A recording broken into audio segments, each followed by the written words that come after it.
বাংলাদেশ ভারত সম্পর্ক ইউনূস সরকারের আমলে কার্যতই একেবারে তলানিতে গিয়ে পৌঁছেছিল। বাংলাদেশ ভারত সম্পর্কের ইতিহাসে দুদেশের সম্পর্ক এতটা খারাপ সম্ভবত এর আগে কখনোই হয়নি, মানে নিশ্চিতভাবেই বলা যেতে পারে এর আগে কখনোই সম্পর্কটা এমন জায়গায় পৌঁছেনি যে দুই সরকারের মধ্যে আলোচনার আর কোনো চ্যানেলই খোলা ছিল না। একেবারেই আলোচনার পরিবেশ নষ্ট হয়ে গিয়েছিল, বন্ধ হয়ে গিয়েছিল আলোচনার সকল দরজা। এমন অবস্থায় ভারত সরকার বেশ কয়েক মাস ধরেই প্রকাশ্যেই বলে আসছিল, পুরো অন্তর্বর্তীকালীন সরকারের সময়কালটাতেই তারা বলে আসছিল যে তারা একটা নির্বাচিত সরকার বাংলাদেশে ক্ষমতায় আসবে, সেজন্য অপেক্ষা করছে। অনির্বাচিত কোনো সরকারের সঙ্গে সম্পর্ক স্থাপনে তারা আগ্রহী নয়। তারা পূর্ণ কূটনৈতিক সম্পর্ক একটা অস্থায়ী অনির্বাচিত সরকারের সঙ্গে স্থাপন করে না।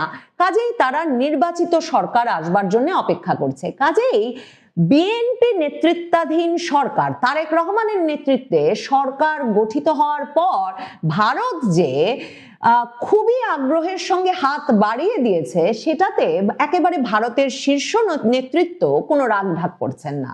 ভারতের প্রধানমন্ত্রী নরেন্দ্র মোদী তিনি বাংলাদেশে ভোটের পরের দিন সকালবেলায় একেবারে বিশ্ব নেতৃবৃন্দদের মধ্যে প্রথম ব্যক্তি হিসেবে ফেসবুকে পোস্ট দিয়ে তারেক রহমানকে বাংলাদেশের নতুন নেতা হিসেবে অভিনন্দন জানিয়েছেন।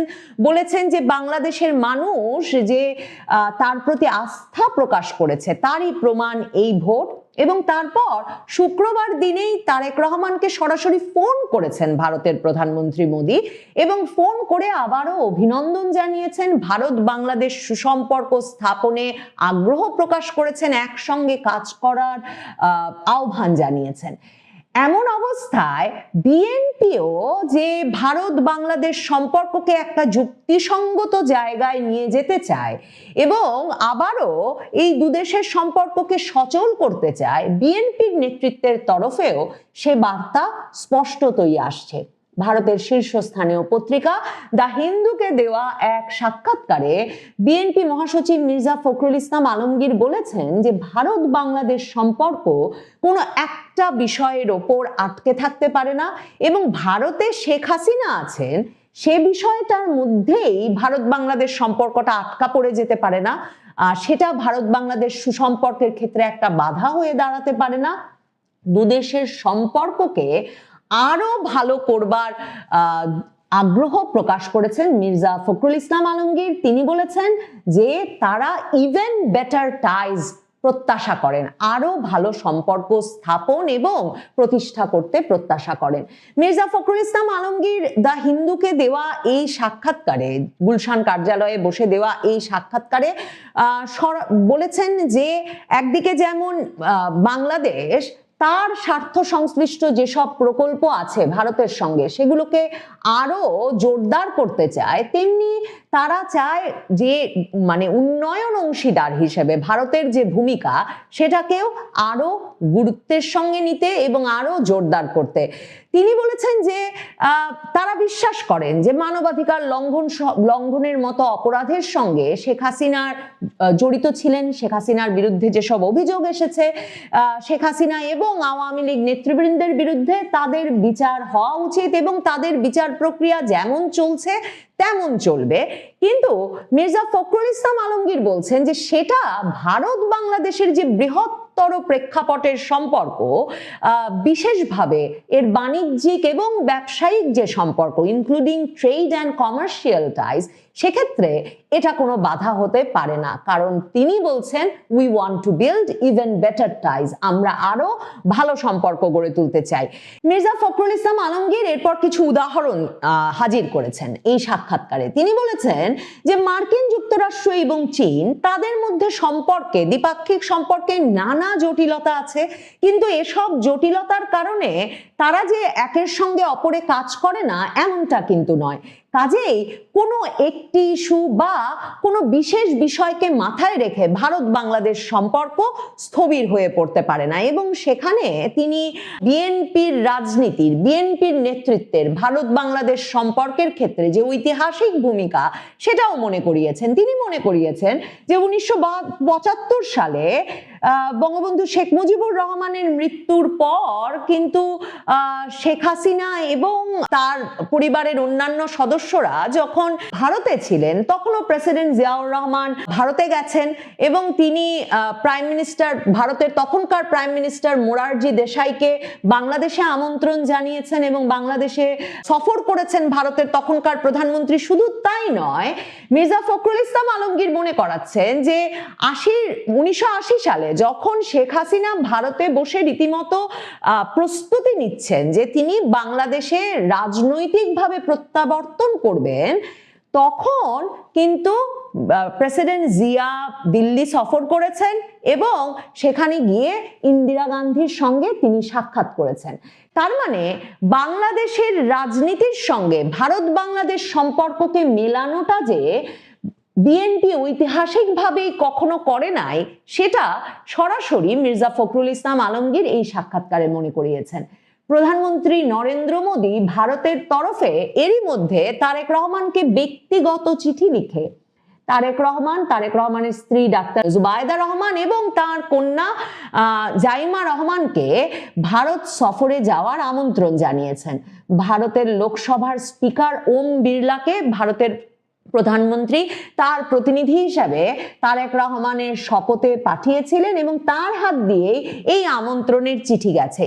এই কথাও জোরদারভাবে আছে ভারতে এবং বাংলাদেশে যে বাংলাদেশের নবনির্বাচিত প্রধানমন্ত্রী তারেক রহমানের প্রথম সফর ভারতে হবে কিনা, বিশেষভাবে ভারত বাংলাদেশ সম্পর্কটা যখন এতটা স্থবির হয়ে পড়েছে এবং ভারতের প্রধানমন্ত্রী মোদী কিন্তু সেই আমন্ত্রণ জানিয়ে ভারতে তাদের জন্য উষ্ণ অভ্যর্থনা অপেক্ষা করছে সেই প্রতিশ্রুতি দিয়ে এরই মধ্যে এই ওই প্রত্যাশা ব্যক্ত করে রেখেছেন যে বাংলাদেশের নবনির্বাচিত প্রধানমন্ত্রী খুব শিগগিরই ভারত সফর করবেন এবং তার মাধ্যমে ভারত বাংলাদেশ সম্পর্কটা একটা নবযাত্রা শুরু হবে। মির্জা ফখরুল ইসলাম আলমগীর তার সাক্ষাৎকারে বলেছেন যে বাংলাদেশের স্বার্থ সংশ্লিষ্ট যে বিষয়গুলো সেগুলো নিয়ে ভারতের সঙ্গে আলাপ করবেই। যেমন ধরুন, আগামী বছর গঙ্গার পানি চুক্তির বিষয়ে যখন নবায়ন হবে তার আগে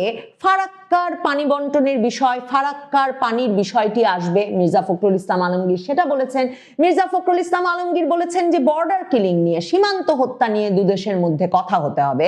কিন্তু তিনি বলেছেন যে আমাদের এই বিষয়গুলো সহ সব বিষয়ে কথা বলতে হবে, কিন্তু আমরা তো ভারতের বিরুদ্ধে যুদ্ধে যেতে পারি না। মির্জা ফখরুল ইসলাম আলমগীর বলছেন যে আমাদের কথা বলতে হবে, যারা কিনা ভারতের সঙ্গে যুদ্ধে যাওয়ার কথা বলে তারা ইনসেইন, তারা উন্মাদের মতো কথা বলে। শুধুমাত্র প্রতিবেশীর সঙ্গে সম্পর্ক উন্নয়নে, একটা স্থিতিশীল সম্পর্ক তৈরিতেই বিএনপি আগ্রহী, সেটাই শুধুমাত্র মির্জা ফখরুল ইসলাম আলমগীর বলেছেন তাই নয়। তিনি এই সাক্ষাৎকারে বলেছেন যে প্রতিহিংসা এবং সহিংসতা আসলে যে কোনো গণতান্ত্রিক পরিবেশ সৃষ্টিতে বাধার সৃষ্টি করে, বাংলাদেশের ক্ষেত্রে এটা বাধার সৃষ্টি করবে। এবং তিনি বলেছেন যে তারা এরই মধ্যে তাদের রাজনৈতিক প্রতিদ্বন্দ্বী জামায়াতে ইসলামী, জাতীয় নাগরিক পার্টির সঙ্গে গিয়ে সরাসরি সাক্ষাৎ করে এসেছেন তাদের পার্টির চেয়ারম্যান তারেক রহমানের নেতৃত্বে। এবং তিনি বলেছেন যে এই যে 2024 আগস্টের একটা সহিংস অভ্যুত্থানের পর অন্তর্বর্তীকালীন ইউনূস সরকার এসে যে সহিংসতার অবসান ঘটাতে পারে নাই, সকল পক্ষের মধ্যে একটা সুসম্পর্ক স্থাপন করতে পারে নাই, কোনো রিকনসিলিয়েশন আনতে পারে নাই, একটা বোঝাপড়ার পরিবেশ তৈরি করতে পারেন নাই। এর কারণ হিসেবে সরাসরি মির্জা ফখরুল ইসলাম আলমগীর বলছেন যে প্রফেসর ইউনূসের পক্ষে, অধ্যাপক ইউনূসের পক্ষে তাকে যারা নিয়োগ করেছেন তাদের ব্রিফের বাইরে যাওয়ার উপায় ছিল না। মানে ডক্টর মোহাম্মদ ইউনূস এই ছাত্র নেতাদের নির্দেশের বাইরে যেতে পারেন নাই, সে কারণেই তিনি এমন একটা সহিংসতার পরিবেশ, এমন একটা প্রতিহিংসার পরিবেশ তৈরি করেছিলেন বলে মির্জা ফখরুল ইসলাম আলমগীর এই সাক্ষাৎকারে মন্তব্য করেছেন।